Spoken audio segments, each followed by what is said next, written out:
আজকে আমরা একটি দুর্দান্ত স্বাদের রেস্টুরেন্ট স্টাইলে নিরামিষ পনির রেসিপি বাড়িতে বানাবো, যা তোমরাও ট্রাই করে দেখতে পারো।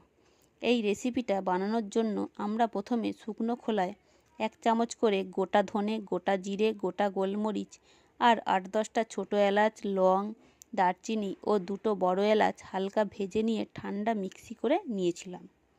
তারপর ফ্রাইং প্যানে 30 ml মতো সাদা তেল গরম বসিয়ে লম্বা লম্বা করে কেটে রাখা পনিরগুলো হালকা লাল লাল করে ভেজে তুলে নিয়েছিলাম।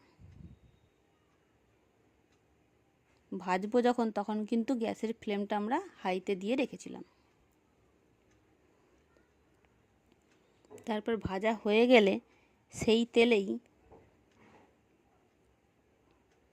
50 গ্রামের মতো কাজু বাদাম ও 30 গ্রাম মগজদানা ভেজে কেটে রাখা টমেটো, ক্যাপসিকাম, আদা, ধনেপাতা ও 7-8টা কাঁচা লঙ্কা দিয়ে ভালোভাবে মিশিয়ে নিয়ে 5 মিনিট লো ফ্লেমে ঢাকা দিয়ে রেখেছিলাম। 5 মিনিট পরে মিক্সিং জারে দিয়ে জল ছাড়াই পেস্ট বানিয়ে নিয়েছিলাম।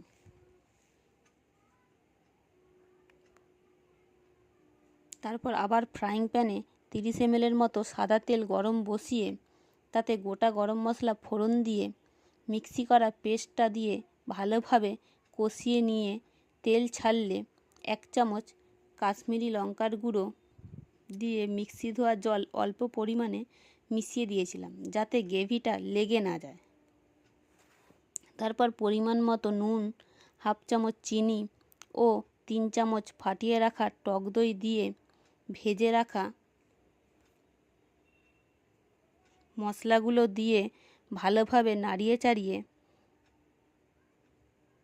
ভাজা পনিরগুলো দিয়ে চৌকো চৌকো করে কেটে রাখা টমেটো ও ক্যাপসিকাম দিয়ে নেড়ে চেড়ে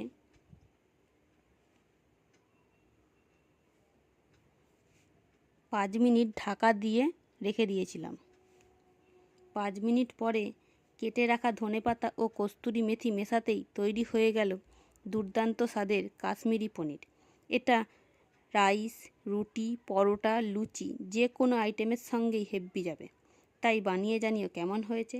পারলে চোখের খিদে চ্যানেলটাকে সাবস্ক্রাইব করে দিও।